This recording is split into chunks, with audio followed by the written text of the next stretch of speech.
Do you have someone whose calls you never want to miss? Your Samsung Galaxy S26 Ultra lets selected contacts ring normally, even when your phone is set to vibrate or mute. Let me show you how. First, open the Contacts app. Select the contact you want to prioritize. Tap Details. Next, tap More at the bottom. Then tap Change Ringtone or Vibration. Tap Ringtone. Now, turn on ring even when set to vibrate or mute. And that's it. Now, calls from this contact can still ring even your phone is currently in vibrate or mute mode.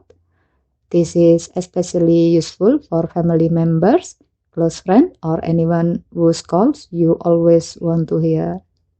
And that's how to never miss call from important contact on the Samsung Galaxy S26 Ultra.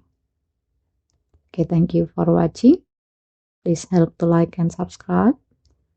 Have a nice day.